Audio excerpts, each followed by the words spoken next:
Hello, everyone. Just getting everything started. AJ's got some family people in town, so he will be back. What is today? Monday, Tuesday, Wednesday. He'll be back.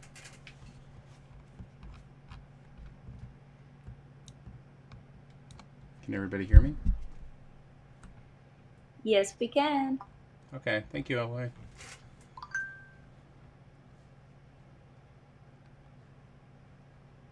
Okay. Let's see here.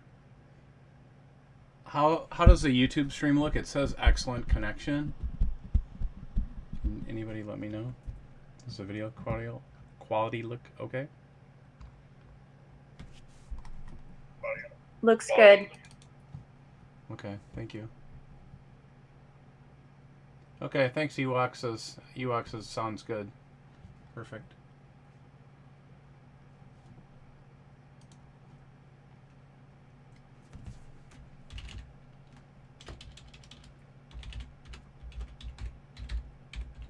Nobody guessed my password for my keystrokes if you can hear it typing.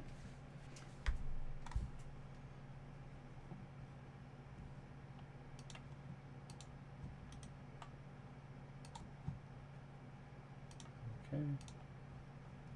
Let's see. Looks like we're pretty close to this countdown.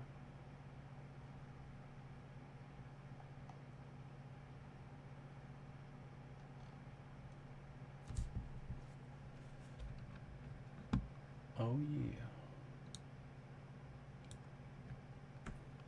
What's going on, Bull? Oh yeah, not a whole lot. Just trying to get everything set up here, kind of last minute. So, my apologies. Right. How you doing tonight, Mike? Oh, good. I went in real heavy on this reactor. I got 32 tickets for the drawing, so. Oh yeah. Nice. I figured I'd go in real heavy, so maybe have a chance. Yeah, how many tickets are there actually right now? Let's see. There's only about 5,000 or so. Okay. Well, it wasn't when I looked a few minutes ago. Let's see. There are 6615. Not like the 18,000 yesterday. Okay. So, I figured it's better than one or two. So I just went in real heavy in my deposit. So I'm just getting my reactor started. So Nice. even if I don't win, at least I'll be getting that LP every day. I love this program. I love EMP. I talk about it to everybody. If you're not in, this is not financial advice, but you're missing the boat. These guys are the greatest thing that's ever come to DeFi. And they do not pay me to say this. Man, I'm just a contributor like everybody else. that is as everybody can kind of maybe see that warning popping up. My browser is frozen that I'm streaming to. Okay, streaming from. But yeah, I mean that is really high praise. But I think you're exactly right, Mr. Big. Anybody that's been here is very how should I say that they more than likely feel the same way or very very similar, and it really feels good to be a part of something that's very transparent, and you really are an owner and a part of in crypto. Jeez Louise, come on. It just feels nice to be part of something like that.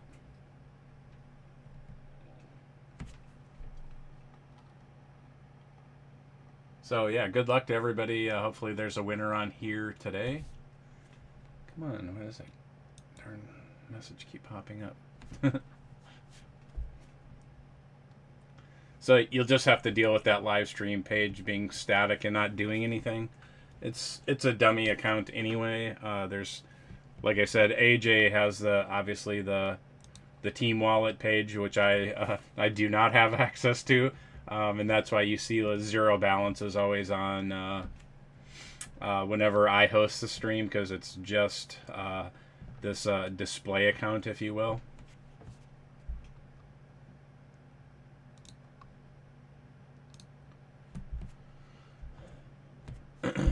But I can just hear some clicks coming from Florida to potentially do a reactor snipe. I could be wrong though. I feel vibrations in the force. You never know. You know what I'm debating? Okay, between the snipe to the quick, the big win, or I mean, do I really want to do it now? It's early in the program because then I fall to the whale tax, and now I'm kind of mathematically, I need Joe to tell me if it makes sense even for me to try to have 4 or 5% of the pool balance. I think it does. Joe, do you want to explain that whale tax? Because I had an erroneous idea of how it functioned, or an incorrect one. And I thought it actually affected the LP, but it is not the LP. It affects the actual APR. It slows it down with the whale tax. But Joe can explain that if he's able. Yeah, I'm here. Okay, cool. So the whale tax, like you said, Bull, is the one true tax. So whether we're talking reactor or detonator, we talk about that 20%, and that's done in the calculation. So the whole daily burst formula, where we earn 3% a day, times the pool balance, times your share, that's your slice of the pie. The more you have, the more you get of that 3% reward, is paid out in pending rewards. It's also times 0.8 to reduce the amount of rewards you get per day through your daily burst and the pending rewards. So what you see is what you get. If you have one LP, whether it's reactor or reactor or detonator, that's already been taxed at 20%. Now, when you go to compound, you're going to see a net 25% boost, because that's the 20% gross tax being refunded to you for promoting compounding for sustainability. So it what do you call it? Entices you to compound to get the 20% back, which is really 25% of what you see. So that's for most people.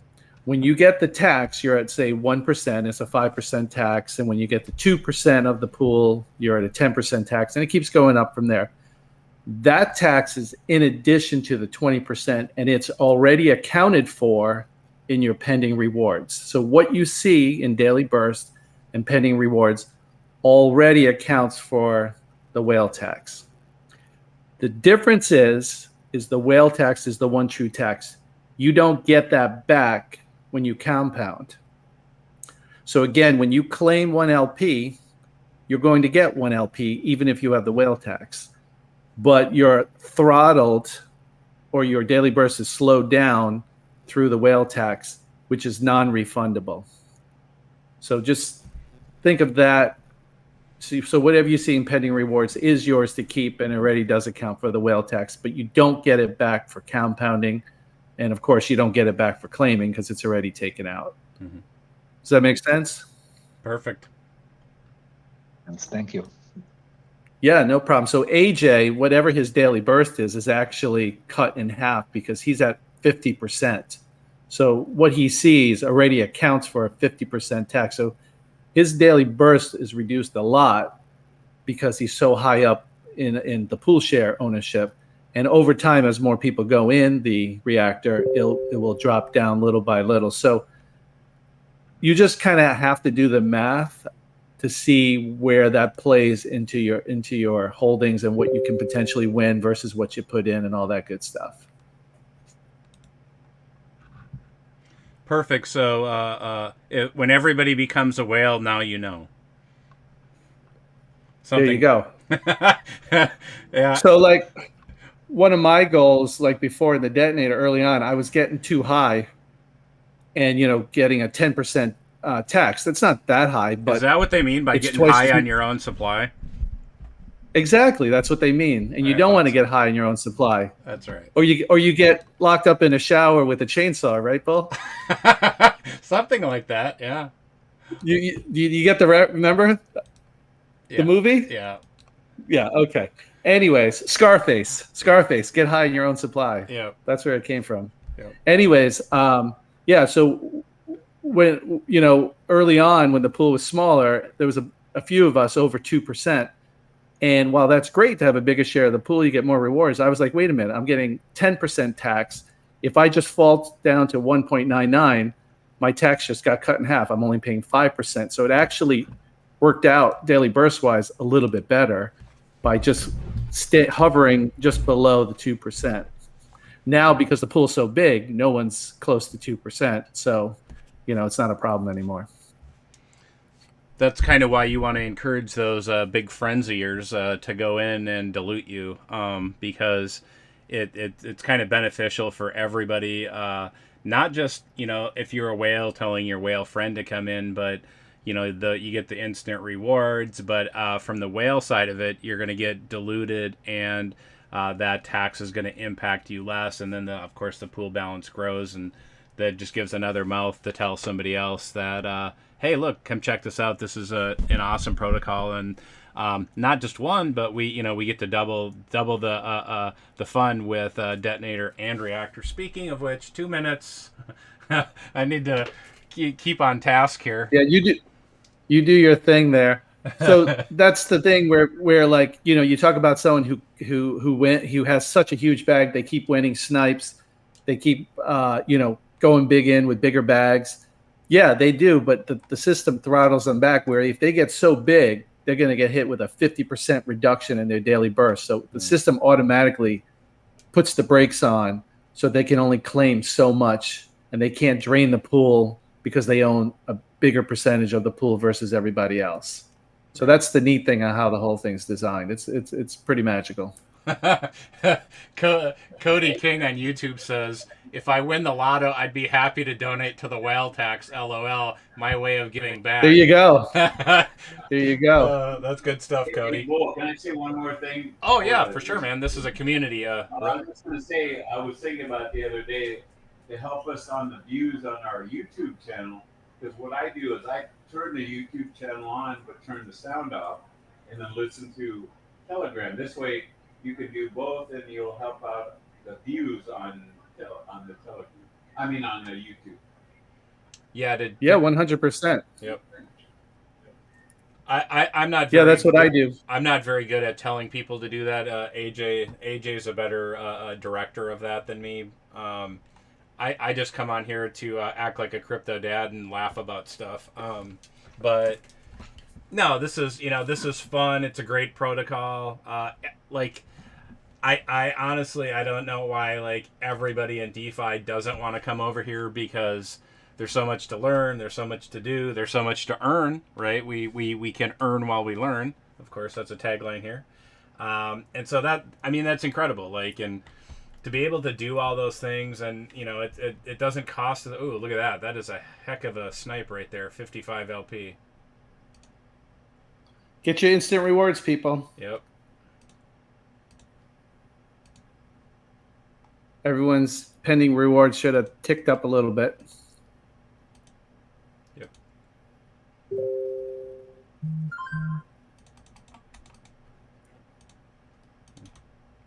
All right, my compound went through, Bo. I was able to get a little bit of action there.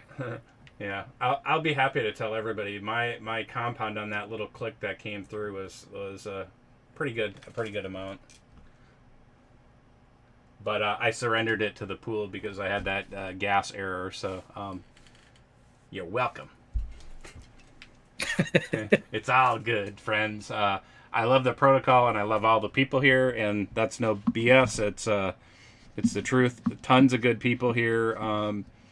I truly do think there are so many incredible people here, and it you feel bad singling anybody out to say, oh my gosh, this person's doing an amazing job, because there's 20 people doing that amazing job. And it's so hard to how should I say, oh, look at that. Okay.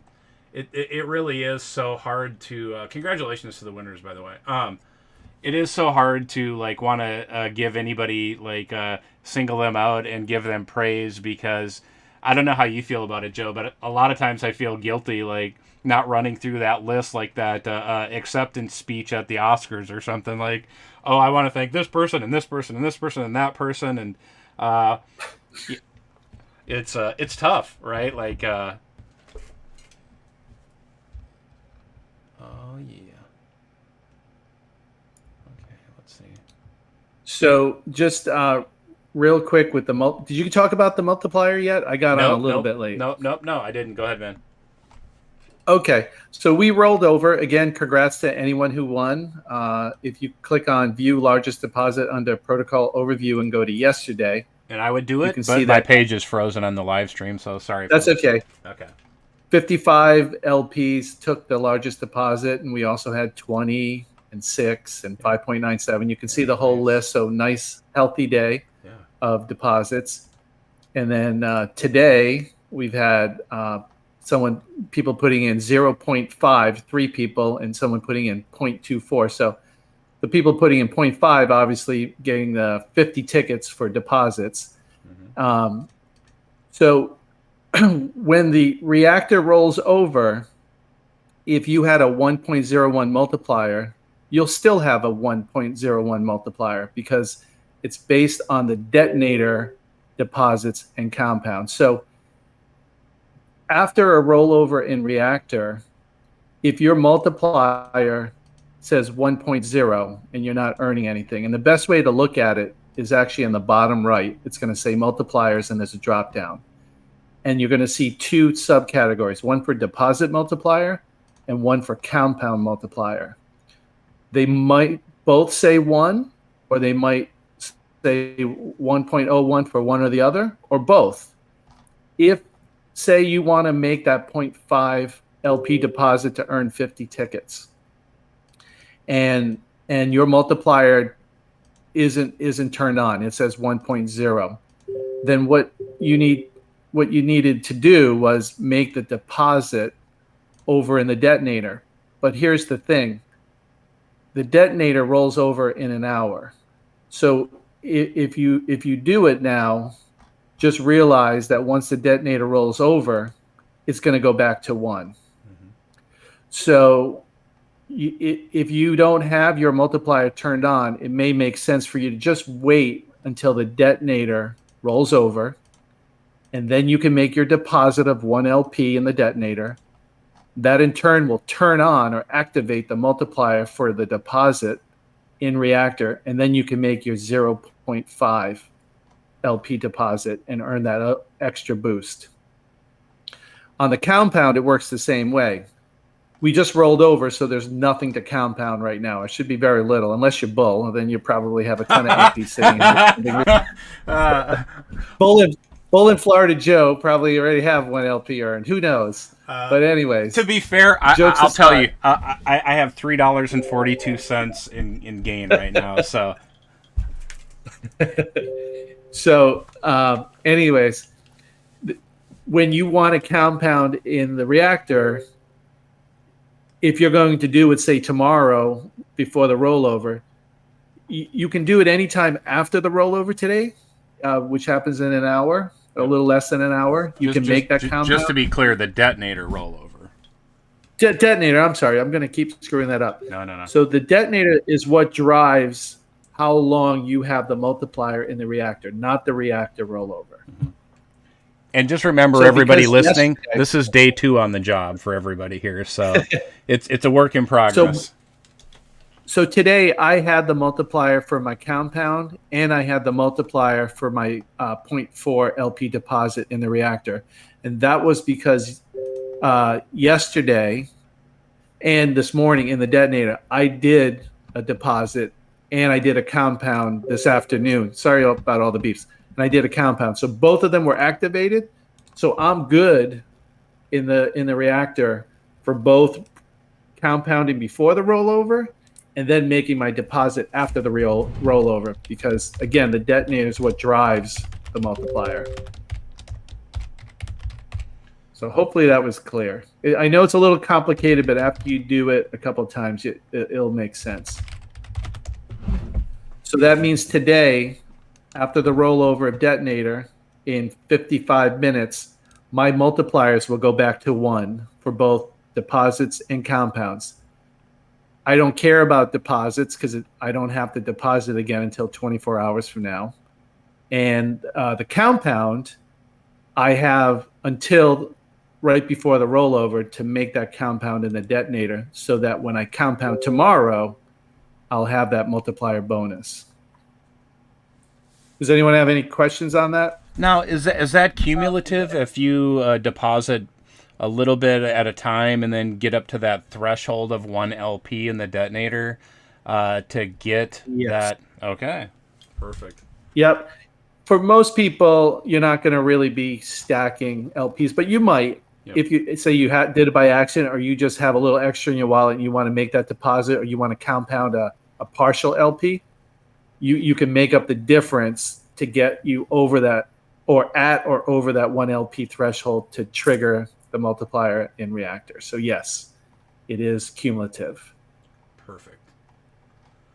And so don't hate on us, people. Day 2 on the job. Day 2 on the job.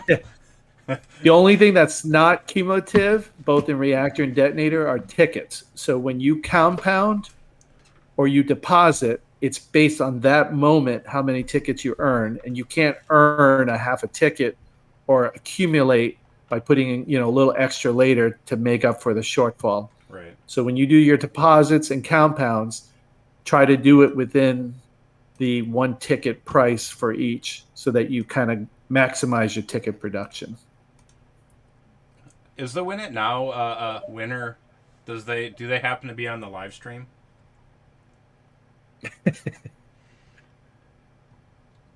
No? Okay.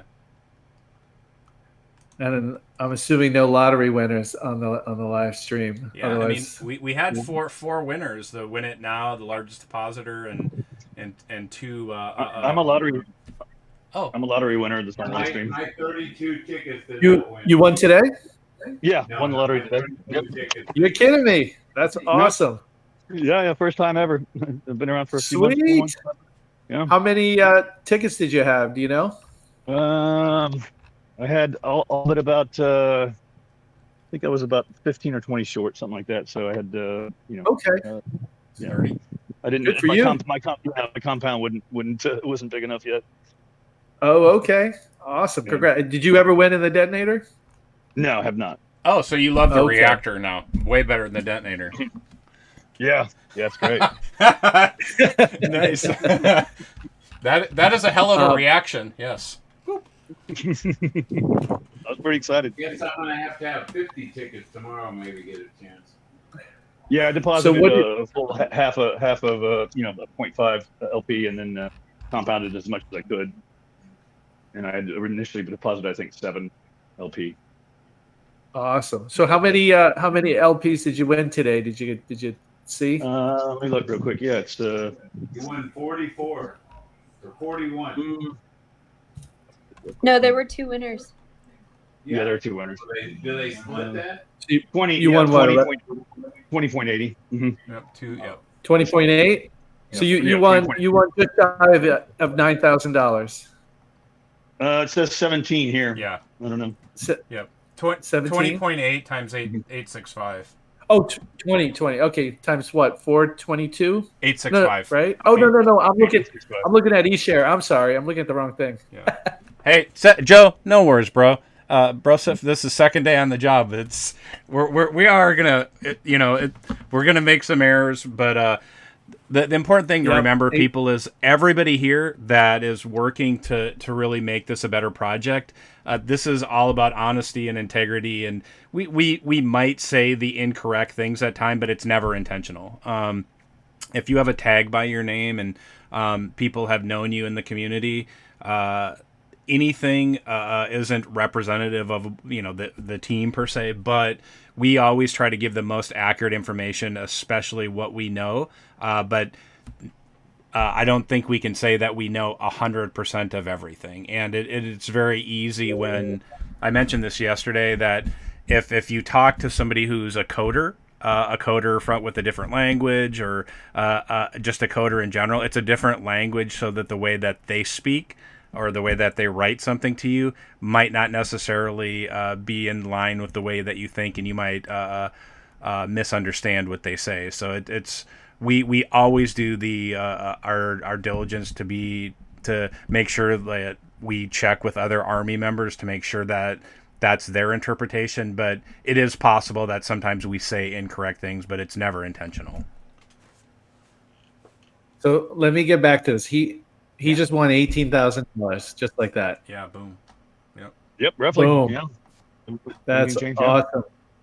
And my How do you say your name? initial deposit was 7. Compounding 100%. It's an acronym. So Okay. What do we call you? Towix? Yeah, that's fine. Whatever's easiest. Nice. Well, congrats, man. That's I'm awesome. proud. I always get excited when people are online live. Yeah, and I've gotten a detonator a couple times for largest deposit. I got lucky there, but haven't Sweet. gotten the ever. Yeah, so I'm doing great. I'm all in on y'all. So I'm here. So what do you think of EMP overall? Oh, I'm stoked about it. I'm really excited. I can't wait to see once we get out of this bearish market. Get this thing. I know. Yeah. So, but we're still making money. It's great. So I'm really nothing like a lottery win to give you a little jolt and say, "Hey, wait a minute, we got something cool here." Well, and again, I started with 7 LP. You know, that was my initial, and I kept them in reserve so I could put in 0.5. You know, every day. That was my plan, my strategy. So, I didn't expect to win this quickly, but I knew my odds were way better right now. There you go. Nice. Yeah. And the beautiful thing is, it encourages people to keep depositing because you could win again tomorrow or next week. Yeah. I mean, it's not like one and done in this. Not at all. I talked to one person. I said the other night they won the detonator 4 times random lottery, which is just Wow. insane. And it wasn't with 50 tickets; it was just like a handful, which is crazy, crazy statistics. So the cool thing about statistics and your probability is, like, say you have a coin head and tails. If you flip it 10 times, it will roughly be half and half. That's a small sample size, but roughly half and half. So say you get heads 9 times. The chances of you getting heads that 10th time is exactly 50-50. It's the same as the first flip or the 9th flip, even though mathematically you think, oh, wait a minute, if I got all heads, I'm putting money that I'm getting tails on this one. It can't continue. I like so looking at like a roulette wheel. They have the previous wins all lined up, and it's red, and people are like, oh, it's got to be black next time, and it's like, well, it doesn't really matter what it's before because it's independent. Exactly. It's each one of those are their own little probability. Now, if you flipped a coin 1,000 times, you're going to be pretty close to half and half. You'll never get like 9 out of 10 probability or 90% heads. And that's how casinos make their money, because they base it on a lot of volume, and the math always comes out in their favor. Unless you count cards, then they throw you out. Right. Or no Rain Man, right? Which he was countering. What do we call that, Exactly. Joe? What do we call that? The law of averages? No, it's the law of Law large of averages. There you It's go. the law of large numbers, but yes. You know, the more data, the more the higher degree of confidence that model has.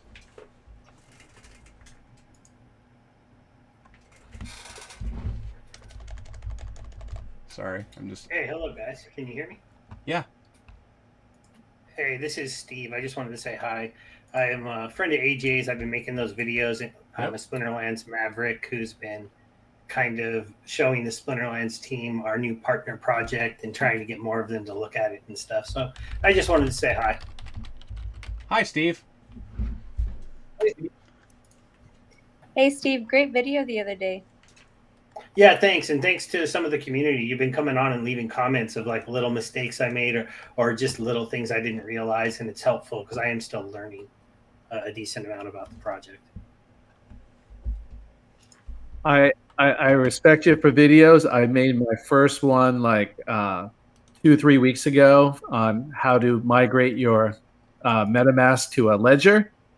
And I think it took me like 5 hours. I kept editing, kept going back, yelling the, oh crap.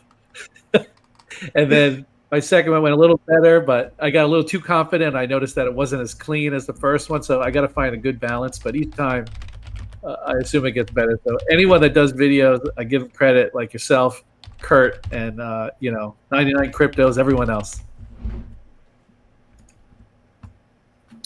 Yeah, I remember that when I got it started. It takes a lot of practice to get used to doing stuff and then not getting too critical of yourself. I'm a smaller YouTuber, so most of my stuff I just do in one take. But sometimes I watch them and I do the same thing, like, oh, that was bad, and I start over. So I missed the beginning. You do coverage on Splinterland? Yeah, my YouTube channel got bigger during the Splinterlands craze. I know AJ from Splinterlands and Steam and the Hive World.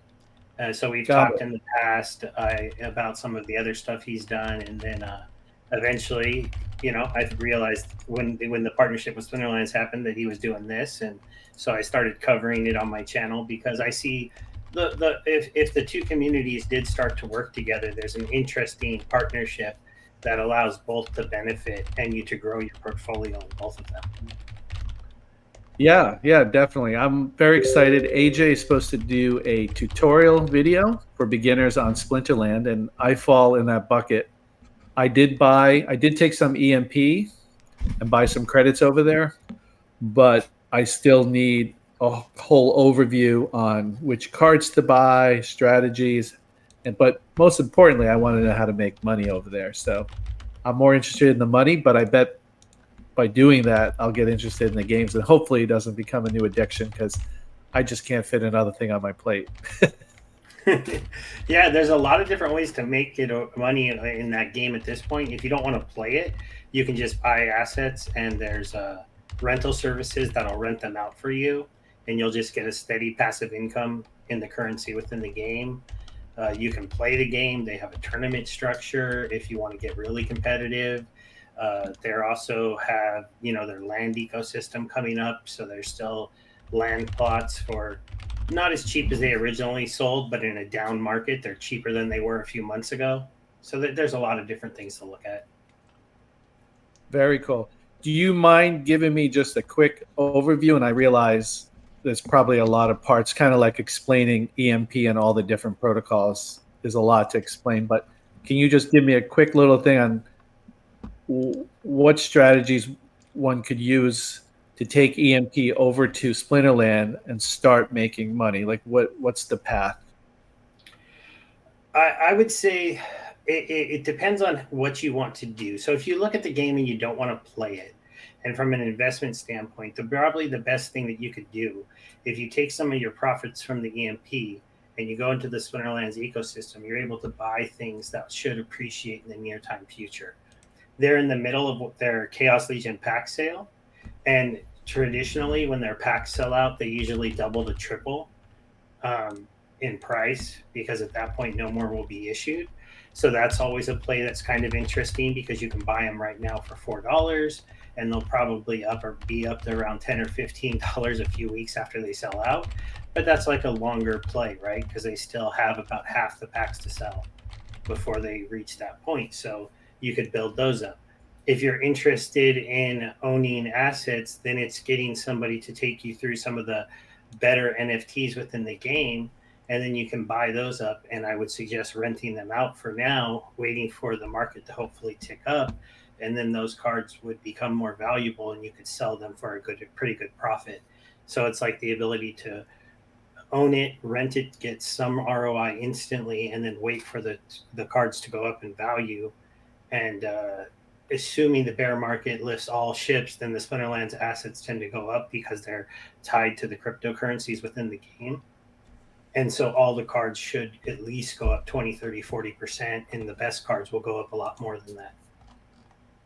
Excellent. Thank you. That was very helpful. So with EMP in my wallet, I've gone over to Splinterland and I've purchased credits.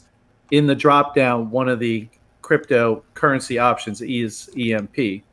So with those credits, I can buy cards and packs. Yeah, you can buy cards and packs today.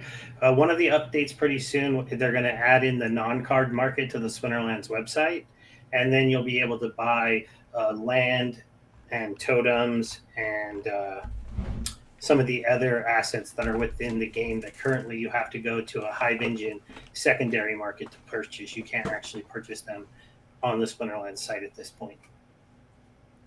That's awesome. I'm excited. I'm node heavy on purpose because I know AJ said there would be use cases, and Splinterland is here, and it sounds like an excellent opportunity to use that EMP. So yeah, I can't wait for that video to come out. And I've just learned twice as much as I knew already in your 45-second little overview. So I appreciate that. Yeah, and Splinterlands does have nodes as well that they're just starting to run, and they're going to tell Kurt. Kurt loves his nodes.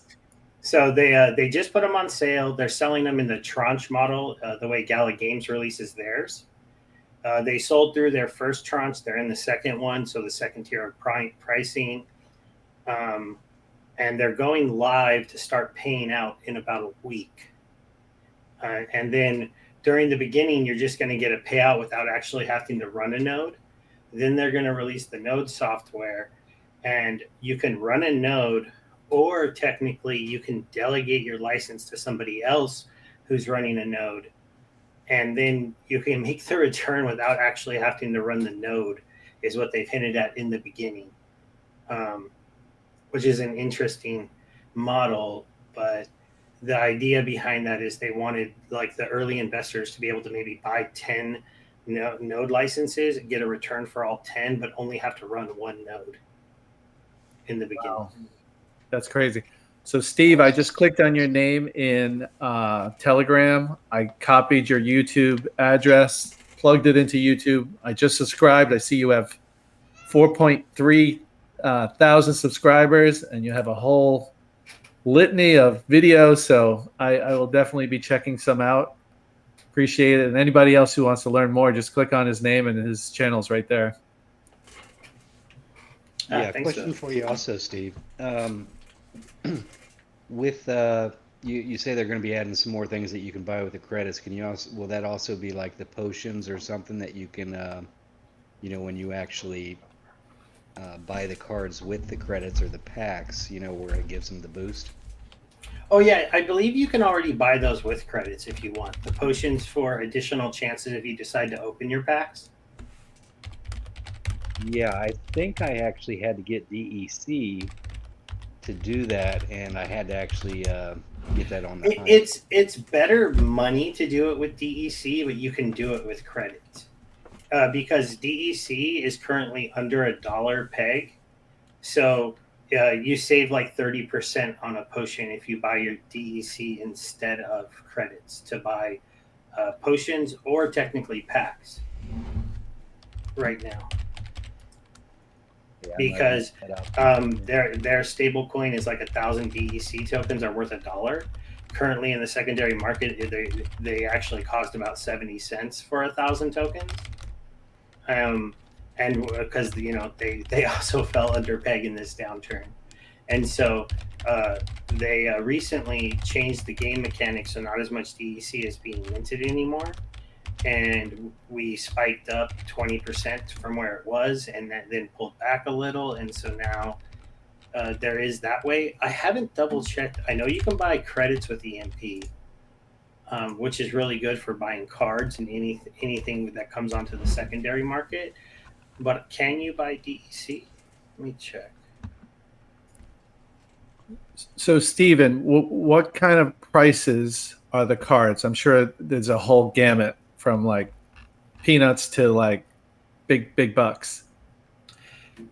Yeah, they're literally anywhere from 1 or 2 cents per card for some of the stuff that's currently being given out for free, to like if you go back and look at some of the original like starter cards, even the common ones are a few dollars.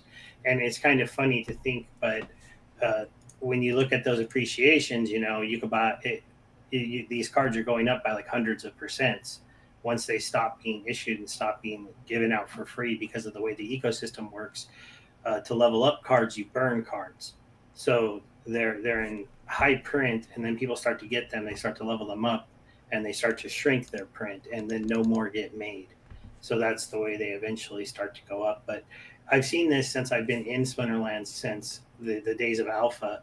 Alpha cards used to be like a nickel too, and now they're all multiple dollars, even for the most common ones, multiple thousands of dollars for the rare ones. And currently Chaos Legion, which is the current set, their cards are a lot cheaper, and it's just because that's everything that's in print right now. So it's actually an interesting time to get into the game because everything is a lot cheaper. When just a few months back, when we were in between sets, the cheapest cards that you could get were actually pretty expensive. So is it the rarity of the card that makes it expensive, or is it the fact that they have more battling power, or a combination of the two? They do a pretty good job. Typically, a legendary card is going to be a very strong card too, so it makes them more rare. If you're doing it for like more collector value, maybe higher appreciation, and you want to like maybe invest larger amounts, there's the gold foil versions of the cards that earn extra rewards when they're used within the game. Those ones are harder to get, obviously, and they're the same stats of the other cards, but they anything that you can use the card for, they'll get a bonus for doing it. So they earn more when you play with it. They rent for more money. They give you more power. When they're in the land ecosystem, they'll mine more materials within the land. So it's like just a premium version of every single card is the gold foil version that just is rare to own. But the cards, like with how strong they are, since it is a card game, it has to do with like the most powerful cards are legendary cards that are extremely high mana cost cards for the game. They would be the ones with the biggest stats, while they might not necessarily be the most valuable cards, because sometimes if you have enough usability in a cheap low mana card that you can always fit in, it dries up the value of that card. I'd say like the thing that I'm targeting right now that I expect to go up the most in cost are summoners, because they're really the key to playing the game, and they're like typically when the summoners, when the game was at its peak and a lot of people were coming in and playing, summoner cards were costing $20-$30 a card, and right now they've fallen all the way down to like $2 or $3 a card for the newer ones.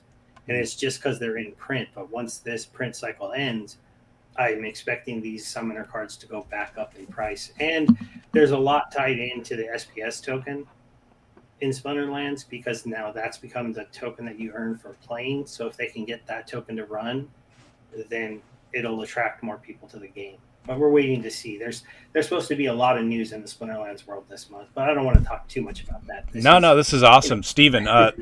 Thank you so much for coming over here and letting us know about Splinterlands. Coincidentally, check the YouTube link. We have our registration website for training. There's 300 spots available. So, completely coincidental that Steven's here. Obviously, go check out his YouTube, like, share, subscribe. All that good stuff. Hit the bell notification. Watch his videos all the way through, of course. And even if you don't, just let them play all the way through.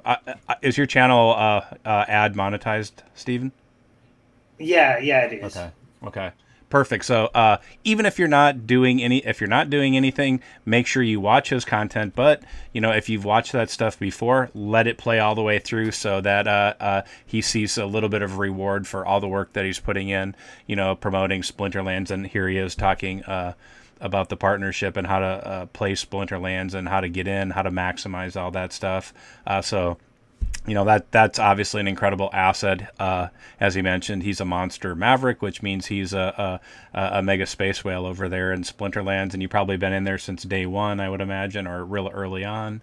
And you really like the people over there, the game. And so everybody just do me a favor and check out that link that I'm going to post right now on the YouTube. And thanks so much, Steven, for explaining all this stuff, and continue the conversation, please. Oh, thanks, man. Yeah, I have been part of the Splinterlands since they first got started. They used to be called Steam Monsters on Steam, and then there was the Hive Steam fight, and they had to change their name. It was an interesting time, but it was still a fun time in cryptocurrency. And I'm also a member of the Splinterlands TV program on Twitch, so cool. I stream over there twice a week with them. Nice. They're trying to build up a Twitch channel, so I'm known within the community, so it's Cool. kind of fun. Cool, man. I'm working on some lore right now, so for Splinterlands. So for something related to Splinterlands, let's just put it that way. So That's cool. Should be interesting. So, Bo, have you dipped your toes over in Splinterland or not yet? I can't. I have to wait for that walkthrough with AJ so that we're fresh. Never done anything, never touched anything. Just everything will be a step one process, just like everybody else could be able to walk right through with us. So, come on, man. I took my EMP. Yep. I went over there, bought tickets. I bought a couple of crappy cards. I got my butt kicked. I licked my wounds, and I came back, and I said, okay, I'm ready for training. I did tell AJ this, and I think I've said it a couple times on stream here that I have watched, like, I remember how I always have said that I was just a research. That's all I ever did. I hardly ever did the do part. But I do recall when it was Steam Monsters, and I have probably, if I went back and looked at my YouTube subscriptions and time spent, I've probably watched 1,000 hours of Splinterland stuff. I just never jumped in, but I didn't because I think maybe 2 years ago, I finally just deleted all the games off of my phones, off my PCs, everything, just because it was too much of a wasted time commitment, if you will, and I wanted to really start that process of really dedicating all myself to crypto, and games were really stealing that ability for me to do it. And so I was worried about getting involved with a crypto game because my friend is a big Hearthstone player, and he talked about how addictive it was, and he's like, you don't want to get involved. That game looks like it'd be way too addictive. And so I never got in, but I'm sure I've watched at least 1,000 hours of Splinterlands content. Then you should be a pro, right? Oh, 10,000 hours. Right. Yeah, I'm you're 1/10. You're 1/10 of an expert. Something like that, but like I said before, the research doesn't mean much. It's the doing. It's putting all that research to action. Just like everything else, you can watch how to redo something from a video on YouTube, but until you actually do it, you'll find out that they'll leave out, if it's a 10-step tutorial, they left out 2 or 3 steps because it's they've done the thing 5,000 times, and it's just it's so common for them they forget to mention it. And as an example, a few years ago, I had never really built anything, and I watched a video on how to build a deck, so I built a deck. And then the next year, I built like a 2-story garage, basically from watching YouTube. And they don't include, nobody ever includes all the steps, is what I'm getting at. And so until you do, you don't know all those steps that are missing. That you watch a video and you're like, oh, 10 steps, okay, cool. Nope, when you do it, it's 13 steps. The people just forget to mention those commonplace things. You sound like that Holiday Inn Express commercial where, are you a doctor? No, but I did stay at a Holiday Inn Express last night. Yeah. It's like that though. Like, I often, kind of mention that idea of leveraging, technology to your advantage, and for all the, the bad side of technology, the monitoring, the following, the monetizing of you, going to somebody else. All of that, really can be utilized in terms of crypto for your benefit, and that's the things that like crypto presents. And I mentioned before, like when I got started, there was only really one person I know of, like on YouTube, that talked about crypto, and it was Andreas Antonopoulos, and he just talked about Bitcoin and like Greek banking basically, and his family. But now, there's so many people talking about so many different things, and in crypto, there's TMI. So really, you have to find somebody who you like to listen to. They have good content. They're good explainers, and you believe them. And those are the people that you can watch, and they'll cut down that time of of all the research you sort of really should be doing, but they can kind of fast track you to get your, like Steven's here doing, telling you, telling everybody that's listening how to get into Splinterlands. And that's amazing because it's somebody that's been there from day one, has probably a very intimate knowledge of how the game works, the economics, how the people in the community, all the pitfalls, and I'm sure would you echo that sentiment, Stephen, that like you would fancy yourself a total expert in Splinterlands? Yeah, I would say I have a pretty good understanding of the game and the economy, and I know that where we're at right now, we've been before, and that's why I'm comfortable with what I'm doing and my adding to my collection and doing this, because I've seen the lulls, I've seen it drop once before and then it comes back, because in the play to earn world, you're going to go through these cycles where if the team can keep the token growing and everything, which they've been able to do, it'll come back. And then you do have to luckily there is a lot of Splinterlands content creators. I did do a series on like how to get started, and I have a playlist on my channel on how I built a deck from scratch just a few months ago, and how I've been growing that one without even putting in any extra money, and some things like that. So definitely my goal is always to help people who want to get into the game, and then help them understand what to do and what to buy and what not to maybe buy at this point, because it's you want a new person who comes into an ecosystem to have a good experience and not a bad experience. Yeah, I mean that is perfectly put, right? That's we often say here, like, before you ever invest $1 here, invest the time to learn how the ecosystem works and if it's for you, because you don't want people coming in having that kind of that euphoria where like they're really excited, then all of a sudden like, oh shit, this isn't for me, but I'm locked in. And that's negative. And I really appreciate you saying that, because I really, I wholeheartedly believe and agree with that idea that in every possible way you want that person, to come in with proper expectations and no pressure to invest or succeed. And it really, everything here, what you do, if you succeed, if you fail, the vast majority of it depends on how you commit and act within the ecosystem. And when there's so many projects that that it's not like that, and so I really like what you're saying. So thank you. So Stephen, the important question: have you gone toe to toe with AJ in a battle, and what was the outcome? What was the outcome? Years ago, we probably played together and battled a few times, because literally when the game first started, AJ was there too. And there were only like 100 people playing it, which is so funny that we all kind of knew each other. In the beginning, I was kind of a smaller investor, because it took me time to get comfortable that this game wasn't going to disappear. So I'm pretty sure he picked on me a bit in the beginning, because he had more conviction quicker. Oh, so see, nice. AJ's not a nice guy. See that? He's picking on Steven, like just taking his cards, beating him down, taking his morale.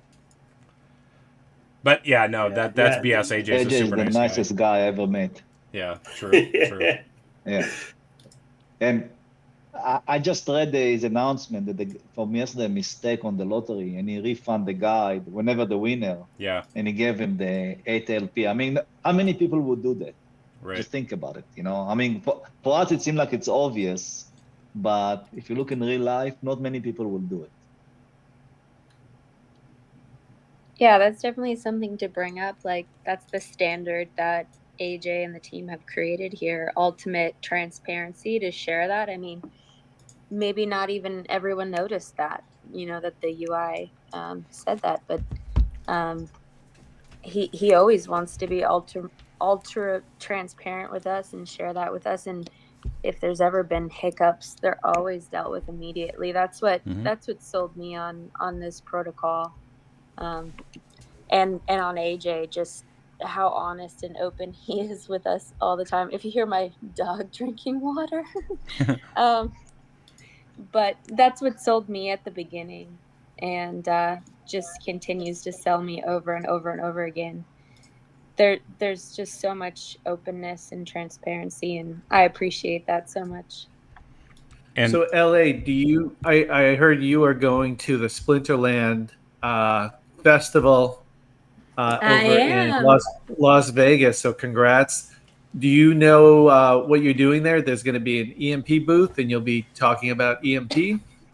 Yes. Well, first of all, let me just say, I just got back from vacation late last night, and God, I'm excited about Reactor. So I just wanted to say that first. I locked myself in my hotel room for a few hours during the launch, so I didn't miss it. And I had a little bit of a tough time, like fully keeping up with everything that happened while I was gone. But the Reactor launch was just so exciting, being a part of it. And I'm so psyched about this contract and just the direction that we're going in as a whole. So I just wanted to say that I'm so excited to be back and just dive into everything again.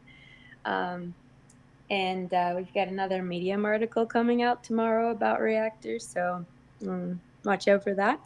And then when it comes to Splinterland, Splinterfest, I'm so pumped. We're going to have an EMP booth there, and we're going to be chatting up all of the attendees about EMP and about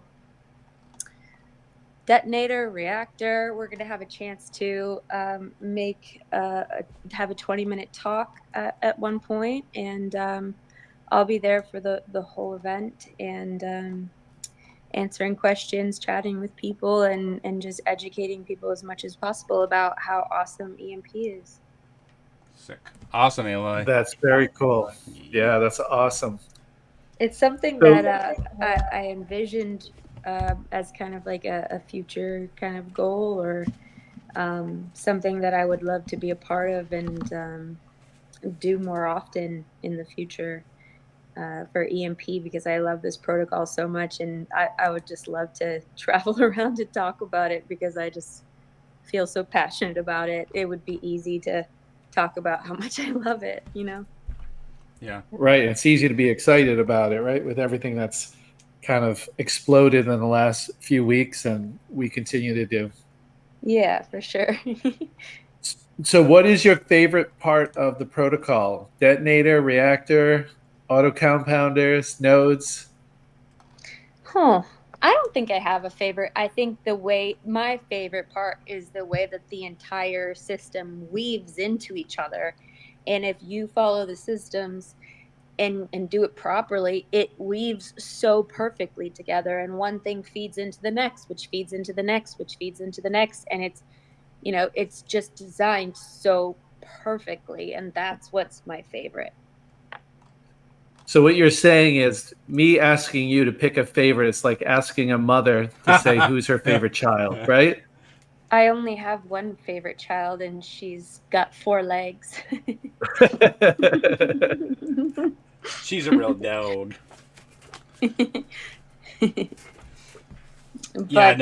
It's always really evident, though. I from what I hear, like how much LA loves the protocol, and it's really evident to just hear the passion in her voice when she speaks about it. It's always refreshing, because when you go and listen to other AMAs and other protocols, you can just hear the lather, rinse, repeat type of stuff. And if you look at her articles, there's a lot put into the Medium articles. There's a lot of work she puts in, and so you can tell the amount of work that she puts in, and from what she's learned from day one to right now. And because it's the commitment, it's the diligency, it's the consistency, where I always preach that showing up, doing the work, meeting the people, that's what puts you places in crypto. It's the size of your bags can put you places, but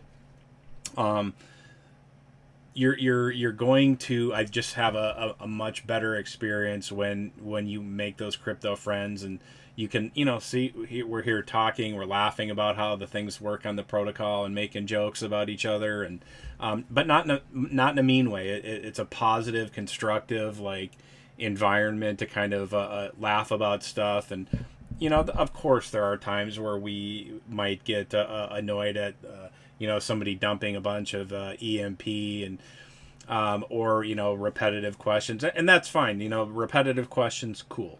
We get it. There's always going to be new people. Sometimes you don't get it, and that's more than fine. But the reality is that there's so many people here that I think feel exactly like LA does. That they're it's really hard to pick what part you like the best. And I am, I'll piggyback on what you said. I love how the whole system fits together, and that one part really isn't more important than the other. And where I often speak about balance, it's now the system really has this amazing balance with Reactor on the other side of the ecosystem, the ability to earn and just make sure that you can earn below peg. I know a lot of people are really worried about peg, in any of these tomb forks, and they, especially if it's pegged to like a stable coin, people really freak out when it goes below that. And I will point out, we don't have that issue with this ecosystem because we're tied to ETH. It'll go up, it'll go down, but ultimately, like if we look at the ecosystem, on one side you have Detonator, on the other side you have Reactor. And in between those, you have the farms, and this ability to, create these infinite money loops and just make sure that you can earn while below peg. And if you build a strategy with kind of the the boardroom or peg not really being all that important, you're going to have a better time. You're going to earn better because when the people that come in and they're all in on the boardroom and all in on eShares, those are usually the people that walk away with a bad experience. And where Steven was talking about making sure people come in with those proper expectations and just having a good feeling about the ecosystem, it is vitally important that people come in and have a balance right away. That's why Joe talks so much about balance and finding that strategy that really is very, optimal for that person. But because we have this balance of, Detonator going to EMP ETH farm, and to the right of that, you got eShare BNB farm, and then the Reactor, there is literally like a bicycle chain loop where you can, just recycle through the system, from Detonator to the EMP ETH farm, from the eShare farm to Reactor, and just creating those loops, but ultimately using, that profit and, to farm, or those loops to farm eShare, not buy it, and not be that person, that feels like crap because they bought eShare at 1,500 or 1,700 or 2,000 and, just doesn't know what to do. We know, believe us, it seems slow when you're in the farms at first, but after you're here for a time accumulating that knowledge and those relationships, one day you'll just look at your LP in the farm, or like in Detonator or Reactor, and you'll be like, man, when did that happen? That is so much, it just kind of exploded one day in LP value, right? Not necessarily dollar value, because ETH can go up and down, eShare and BNB are going to go up and down, but LP, the units, those are going to always tick up if you're doing, the right thing. If you're sitting in the boardroom not earning, of course, your LP or your eShares aren't going to grow in value. But when you put the things to work, good things come from that. When you put your mind to work, good things come from that. When you put your social skills to work, good things typically come from that. You meet people, you learn things, you earn things. And so the thing to take away from all of this is to find that balance in the ecosystem, and that really is, not robbing from one side to put in the other and being out of balance, but finding a really productive balance for yourself. Like if you just imagine that old-timey bike where it had that huge front tire and that tiny little one in the back. I look at that and think, man, that would have been terrifying to ride that bike. Funny at a party to roll up on that thing. But, that would have been a terrible bike to ride anywhere, because you would hit a rock, you would have hit a stick, somebody could have thrown something in that gigantic tire, and boom, you would have fallen down and wiped out and then ruined your day. But if you find that balance of those two perfect sized tires and the ability to earn from balance, it's not going to just be in your portfolio. It's going to be in the way that you feel, just extremely zen like, right? And you're not going to have to rely on peg being, above 101. And like, I don't want to discount, people's feelings on that, but we can earn here, tremendous amounts of tremendous amounts of gains by just taking a balanced approach. And ultimately what you should come away from this is that when you're balanced, like emotionally, that translates out into just a funner time, more productive time, and then more than likely it's going to translate out into a better portfolio. So find that way to find to get to balance. If you don't know how, ask. We're happy to help you. Of course, it's not financial advice. It's just opinion, that we can't push the buttons for you. We can't make you do any of these things, but we can, give suggestions about like optimal ways to operate in the ecosystem that grows the ecosystem and helps you grow within the ecosystem. Because, once you get involved with the ecosystem here, you're going to learn really quickly that you truly are the ecosystem and you want to see it grow. So find balance, people. Hey guys. Hello. That was another wonderful yarn from the bull. Nice job. Thanks. Just popping on to say hi to everybody and to remind everybody to watch DeFi Debrief, which goes live in 7 minutes right after the rollover here. Also interesting that as I was listening to you talk, I was looking through the list of people who are here, and I saw Steven's name, Steven Robinson, and I thought, that looks familiar to me. Why does that look familiar to me? Yep. And then I realized that at the end of his link, he has a slight feature in today's episode of DeFi Debrief. And nice. It was funny because I usually go through on YouTube and just do a search.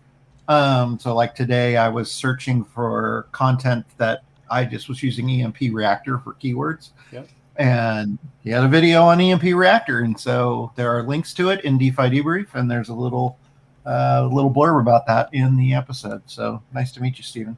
But anyway, yeah, everybody please check it out. If you haven't subscribed yet, please do. And hope everybody enjoys it. It's very reactor heavy. Surprise. So Kirk, you are saying that there will be, when people go over there and watch that, is this episode 13 of DeFi Debrief or 12? I'm sorry, I didn't catch it. 12, actually. 12, yeah. 12. Okay, so there will be good reactions to this episode of DeFi Debrief. Yes, I'm very interested in how people react. Perfect. Yeah, awesome. So check that out. I'm sure, Kirk, you're going to link that particular episode in the channels like you normally would. Will do. Thank you, sir. Okay, looks like we're on to, Detonator. Joe, are you still around? Or, let me see here. If you are, you're on mute. But yeah, I was just taking my contacts out, putting my glasses on, getting ready to compound. Yeah, you got to have that clear sight when you're ready to compound and squeeze the Squeeze that juice. To Yeah, get I've been that wearing my biggest daily contacts burst. all day. Are you one of those guys that doesn't change them every 2 weeks, like to a new pair, or do you? How does that work for you? So here's the thing: the daily wear are very similar Yeah. as the daily disposal. Yeah. It's just kind of marketing. So I do wear daily disposable, but I wear them for a week. Mhm. Like put them in a cleaner, and then I get a new pair. So I do stretch them out. I thought you'd squeeze the juice on that as well. That just is that's your style. I think it's my style too. So I didn't tell you when you said you let the rainwater fill your pool up, but I actually collect rainwater too for my garden. So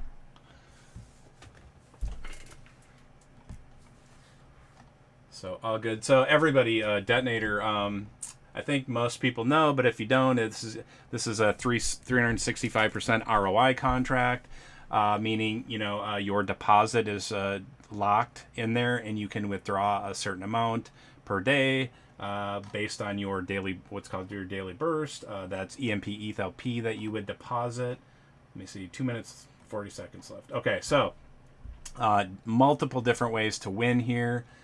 There's a Win It Now button that would give you 2% of the pool balance. You would deposit 2%, get 2%. Locked into the contract, allowing you to withdraw that certain amount per day. You can be the largest depositor up to 3%. If you were to do that, there would be multiple ticket winners. Tickets are acquired through deposit or compound. 7.5 LP through deposit. 0.15 LP is one ticket. 50 tickets through compound, or 6 LP. You are compounding your interest gained. 4 tickets. Those are 0.12 LP, which how many tickets? So we have 8,000 or so tickets right now. We normally have around 10,000 tickets per day. So if you had one ticket, you would have a 1 in 10,000 chance to win. Let me see. Let me see what else we got going on here. So yeah, the Win It Now, is that still available right now? And sorry, I can't show this on the screen. This my web page is frozen right now on the stream, so I cannot show that. But I think the Win It Now button is around 140,000 or 120,000. Somebody can correct me on the number.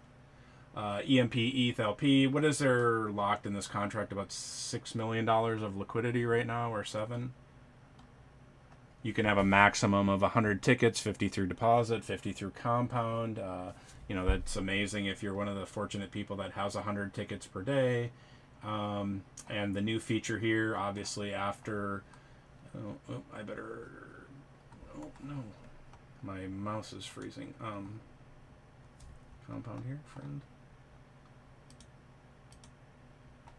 So right now, the largest depositor is 34.56 LP. And let me see, what is that right now? Just deposits. Anybody see any? Boom! Boom! Check Oof, out that. Wow. Nice. Cool. Nice. 580 LP. Beautiful. Very nice. Battery. Oh, hey, LA, I'm sorry. You were talking, and I went on a bit of a rant. So if you have more to say, You're good. You're good. Please continue. So it looks like 580 LP is going to be the winner, and you can see that by clicking on largest deposits. And because the rollover has not yet rolled over on my screen, it'll say today, but once the contract updates, it'll be on yesterday's, like it is just right now. A couple different changes with V2 or version 2 of the Detonator. Your deposits are now cumulative, but you still want to focus on acquiring tickets. So remember to deposit in multiples of 0.15 LP to maximize your tickets. Because only, there can be multiple random ticket winners, but it is based on how much somebody deposits. But those are all changes, I think, that the community had asked for, and the team kind of got together with people in the community and put a list. Always had that list up there, looking at what were requests from the community, and working to help there be more winners, help increase the pool balance, and then find kind of that healthy balance of making sure the pool grew, the daily bursts were had the ability to improve, the pool balance increasing, the winners obviously the number of winners increasing, but still allowing those big snipes to occur. And that's where the win button came from, was the ability to deposit 2% and then receive 2% of that pool balance. With that, the win it now button, you wouldn't have to compete with somebody that is usually utilized right away. So Reactor has been live with that for 2 days, and there's 2 winners on that so far.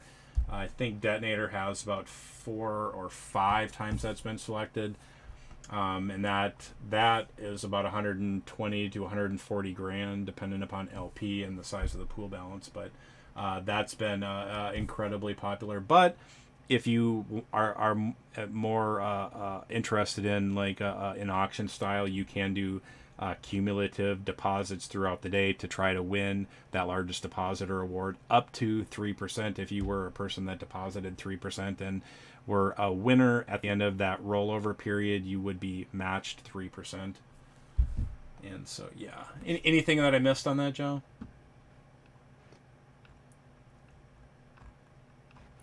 Hey, Bull, do you mind to cover just how the rehypothecation works? There's some questions about it on the YouTube, and can you specifically cover how it would not negatively affect the peg if those LPs were removed from the farm? Yeah, sure. So that is another big change with Detonator V2, was that in version 1 that LP value was static and not usable, and so there was ETH staking, and a reason that was paused was because that's doing the same job as the rehypothecation. So rehypothecation means that those funds from the detonator can be put on the farm, the EMP ETH LP farm. The same process exists on the reactor, allowing the treasury to put those funds on the eShare BNB farm. And so with that, they are able to earn eShares. And as AJ has always talked about from day one, the ability for the treasury to earn eShares is very, very healthy and important for the ecosystem, because for the ecosystem to grow, there needs to be funds to be able to pay influencers, pay developers, graphic artists, etc., to build things for the ecosystem. And you don't want the treasury selling EMP, because that will devalue EMP, knock us off of peg. But because the detonator is able to be rehypothecated from 0 to 100% of the value of that, it can be put on the farm and earn eShares for the ecosystem. And when I say the ecosystem, I want to try to be clear about that. It's for the health of the ecosystem. And so if that amount is put on the farm, the treasury, the / ecosystem will earn eShares that it can then sell to bolster the treasury, to use to recover peg, to pay developers, graphic artists, or things like Splinterfest tables, anything of that nature. And so when you look at that, people say, well, what actually happens? It's the treasury or the ecosystem itself is becoming a good acting whale in supporting the ecosystem, because the treasury itself obviously is going to determine when to sell eShare to create funds to like I said, either recover peg or pay other people, but parts to help grow the ecosystem. So why does that not negatively impact peg? Was that the question? Sorry, LA, I got a little off track, but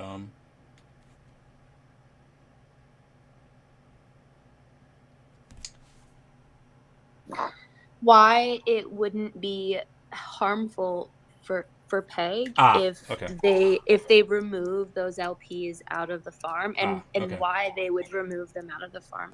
Okay. So the reason that it wouldn't harm Peg is that Peg is only affected by selling of EMP, and when EMP is sold, obviously, and we lose that ratio. What ends up happening is you see Peg starting to tick down, but removing that LP from Detonator or putting it on the farm or taking it off has no effect, because the treasury or the ecosystem is not selling EMP or breaking that LP. It's keeping that LP intact and earning E-shares when it's on the farm. That E-share can then be actually used to buy EMP and then raise the Peg. And so does that answer the question, LA?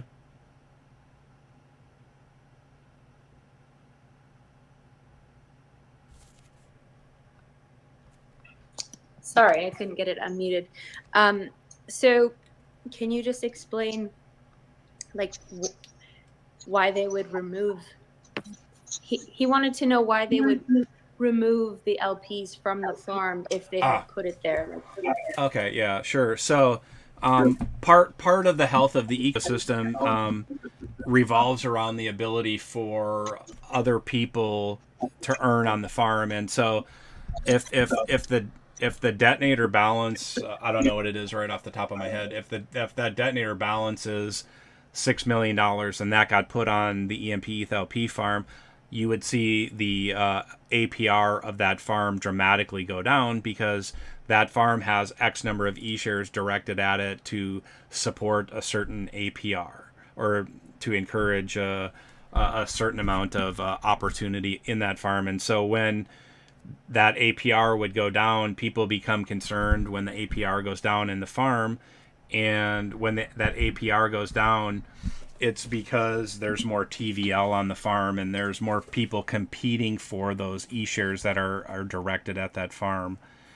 And so the treasury has to maintain this balance between being able to earn, but making sure that all the participants in the system and owners of the ecosystem are earning as well. And so keeping that LP dynamic or flexible, or the ability to rehypothecate it, means that the treasury can earn, but if the APRs aren't high enough on the farm, it can remove those LPs from the farm, and then that APR will boost up because the TVL has shrunk, or the total value locked, or the liquidity on it. And so you would see, like, I know I saw on YouTube there was a question about why that number will kind of go up and down fairly dramatically at times, because that's the treasury adding those funds and then removing those funds.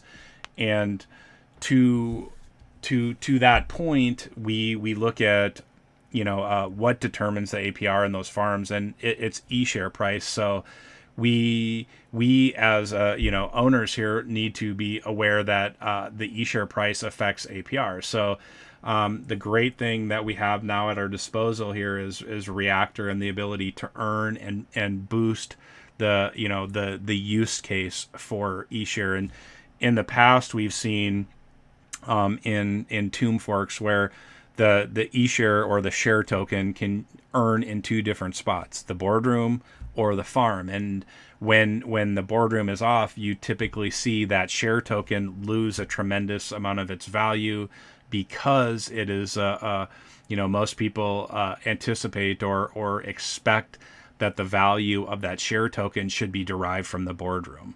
But because we have now the Reactor on this side, we have another use case. Instead of it just being the boardroom or the eShare BNB farm, there is now the option to put it in the Reactor and earn, that 365% ROI, or that incredible daily APR that is occurring right now. And so if we use eShare as that vehicle to, we see enhanced use cases in the boardroom not being on, it doesn't matter, really that the boardroom isn't on, because we can still earn in the farms. And whereas other ecosystem, when the boardroom is off, a lot of people lose confidence, and you start to see share tokens plummet in value. But if we look at, we have the detonator, we have the reactor, so the ability to move LP in from the farm or out of the farm into the detonator, and out of the detonator into the EMP ETH LP farm, or from the reactor into the eShare BNB farm, we can see the ability to recycle those LPs without breaking them, and then being able to create where people in this ecosystem refer to as an infinite money loop. And why is that important? It's important because we can see that when eShare is given more value, the dollar value of eShare tends to increase, and because we actually have a better use case than any other tomb fork, because we have the detonator on one side and the reactor in regards to eShare. We have a tremendous use case, for that eShare, even if PEG isn't on. And when we have that, people are going to see like, oh, wow, okay, you can earn in the system. Most people familiar with tomb forks will say, well, there's just the farm. But when they come in, they'll say, what's this reactor thing? Well, that reactor is a way to really supercharge eShare and the use case in it, because it's not, it's not just that daily APR. It's the long, kind of the long-term plan of anybody that puts in the detonator or the reactor. In this case, when you put it in the reactor, you're going to get that 365% ROI.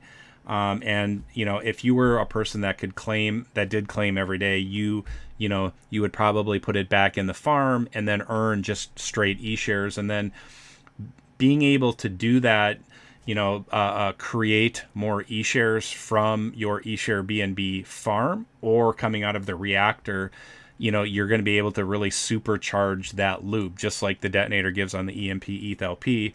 But the difference is that it's an eShare BNB, and giving eShare a use case, whereas on the other side of the ecosystem, giving that EMP ETH use case on that side, you can't really sell EMP without hurting the system. You have to put it somewhere that gives you the potential to earn.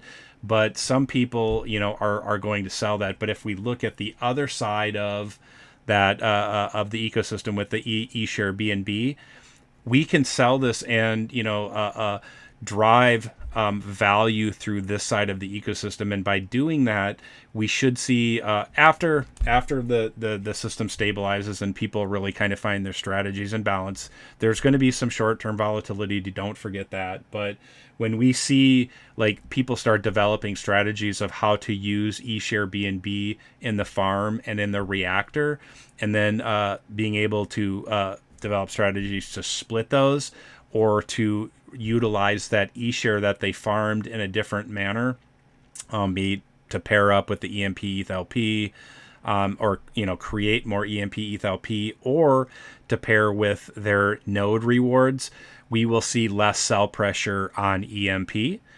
We should start seeing when we achieve some stability, we should see the eShare price rise. And when we see the eShare price rise, we'll see higher APRs throughout the farm. And when we see higher APRs throughout the farm, that is when the treasury itself can rehypothecate and add small chunks to the farm to earn eShare for the ecosystem to pay for all those things that I talked about earlier. But the point is, for anybody that doesn't know, that is unfamiliar with like the ecosystem, we don't want to sell EMP as owners of the ecosystem. The treasury itself doesn't want to sell EMP because that devalues EMP, and then it hurts the rest of the protocol. It hurts your ability to when the boardroom is on. It hurts it would hurt peg, and when peg is off, we typically see a loss of confidence in eShare. Our system is a little bit different because, like I just got done explaining, we have Reactor and an ability to synergize that with the farm. But a lot of people in these type of projects, the seigniorage project, really rely on the boardroom to be open and printing or producing that farm token, or EMP in our case. And when that's off, people tend to get a little bit jumpy and do kind of crazy things. But here, we can see that once everything stabilizes, and I keep repeating this, but I feel like I have to. Once we see the where people want to be in the ecosystem, once they've developed their strategies a bit and they're in and they've found their balance for themselves, we're going to see the prices stabilize. We should see eShare price rise because the use case has gone up, because there's a tremendous use case with the reactor. And when we see eShare price rise, we will see that confidence in the system increase, and the way that that's reflected is APR. And then when we see APR starting to increase, we're going to see people buying EMP. And then when those APRs also go up, we're going to be able to see the treasury to take those rehypothecated funds from Detonator or Reactor, put them on their respective farms, and earn eShare to be sold to new participants or existing participants in the system. And when they have those funds, they're going to be able to rebuy EMP to help recover peg, which everybody is going to play a part in, because we're all part owners, just like the treasury is part owner of the ecosystem. We all need to find a balance. We need to find this ability to produce the profit that we want in the system, but keeping in mind that it's a long-term project, and we do this every kind of a little step at a time to raise the price of eShare, then to see the APRs go up. But when we take our idle assets like eShare in the boardroom and put them in the farm and start earning, there's, I believe, 64 eShares that are emitted daily. So that would be around $25,000. If all of those were sold every day, we would see, $25,000 of buy pressure on EMP.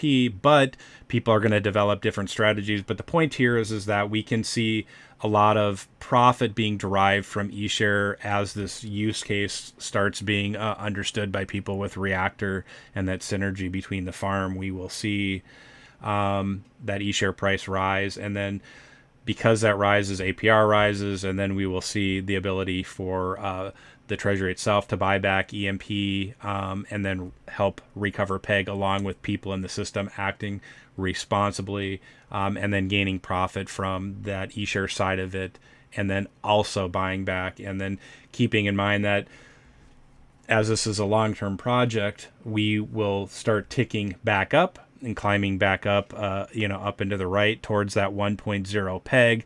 And as other people that aren't in the system, people that are familiar with tomb forks and maybe not have not seen that we have Reactor or Detonator, they'll come back and say, oh, it looks like they're going to recover peg soon. I'll buy some eShare. And then so that's our chance, or our opportunity to educate them how the system works and how they can actually utilize the system in a better fashion than has ever existed for a tomb fork. Hopefully that makes sense. I kind of went off a little bit, but did that make sense, LA? You killed it, Bull. Okay. Anybody else with any questions? Oh, the one thing that we forgot to mention is with the rehypothecation, that it's not all or nothing. Yep. You can. Yep. It's 0 to 100%. If it's really whatever the team decides is an acceptable amount to put on the farm, so that it doesn't affect APR, but then the treasury can earn that eShare, which can be utilized, to be turned into ETH, and then rebuying that EMP to recover peg, and then making sure that like AJ has mentioned, that he doesn't announce buybacks of when the Treasury is going to do buybacks to recover PEG, but because that can be abused by people that have, not the same intent that all of us here do. So, but, it isn't just on the Treasury to act in a responsible manner, because the Treasury has every opportunity in the ecosystem, just like we do, the ways to use those or create those infinite money loops, so to speak. And so I would encourage everybody to explore the strategies that are here, and make sure if you don't understand something, ask those questions, because the options that exist, there's a lot of options. I don't even know the amount of different ways to earn here, what they are right now. I know all of them. I just don't know the number. But the point is that if you don't know, please ask. And then I'm sure there's going to be a lot of people here that are willing to help you, find that balance and start earning and making sure that you can manage your expectations, and that you can see, some type of growth from your participation in the system.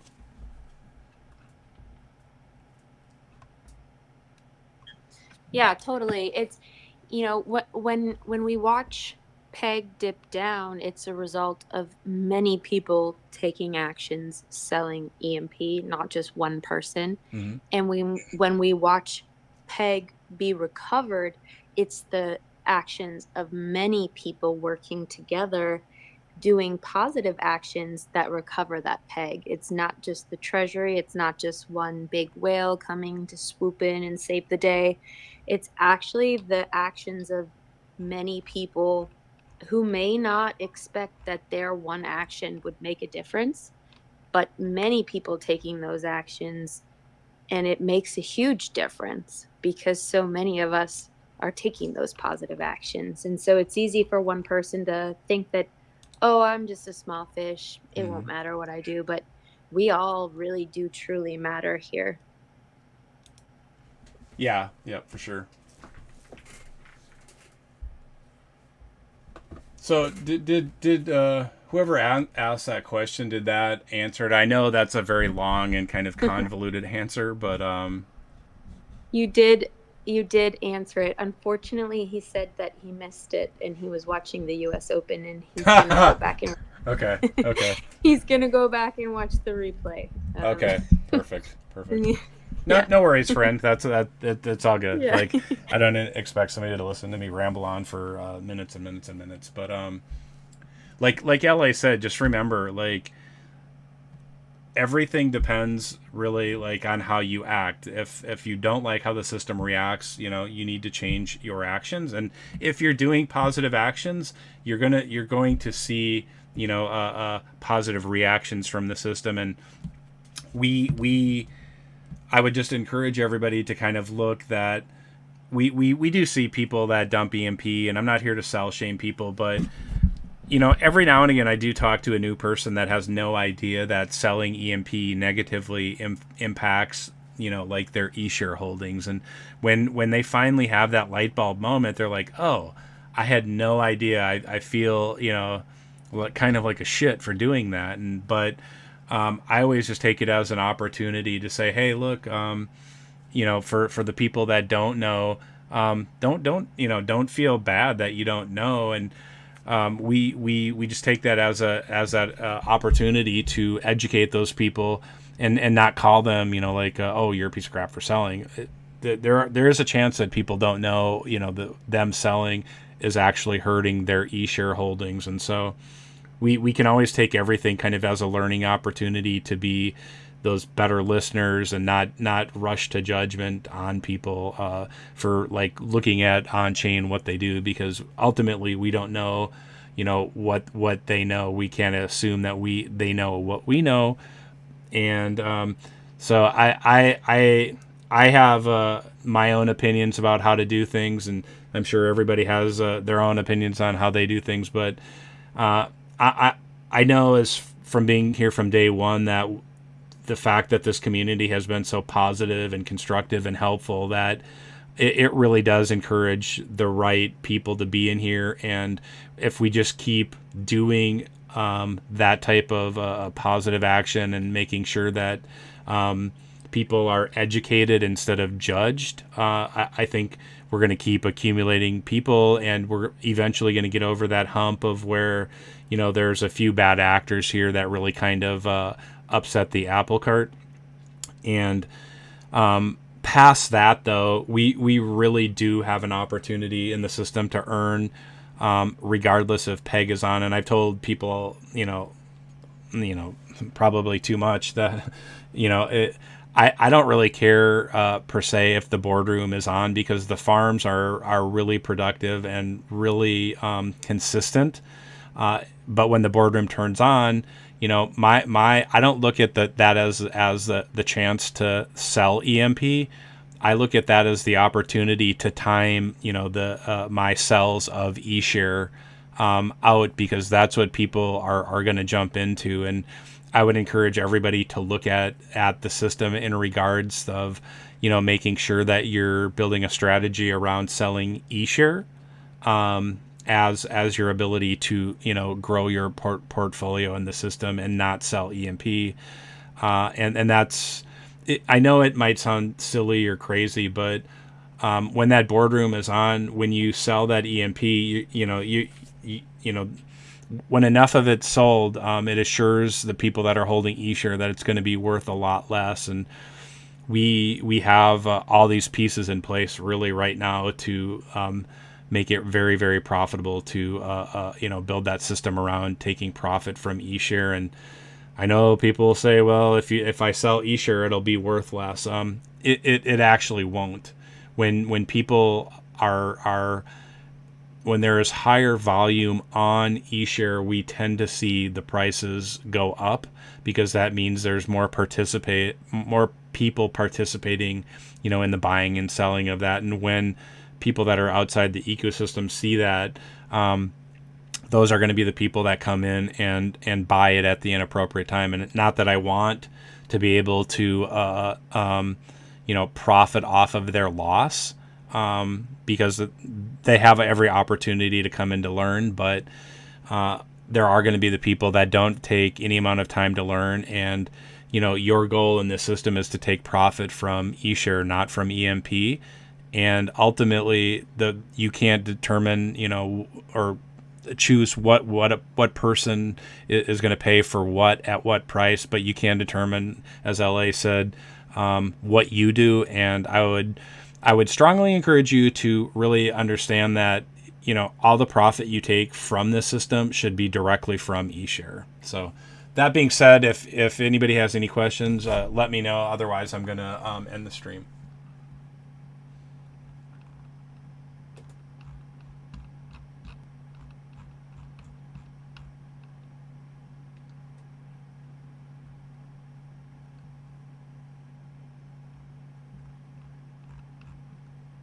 Okay. One last thing I wanted to say was all the time we see people come in and, AJ loves to ask them, how did you find out about EMP? We've all heard him ask that on live streams or even in the chat. And so often we hear people say, I came here from a YouTube video. I came here from a Medium article. I came here from a Twitter post. And it's so incredibly easy and not at all time consuming to go like a post, to go comment on a post. It doesn't take any time at all. And if you only knew, let's just actually look at it selfishly. If you only knew how much money it could make you by clicking a button, would you do it?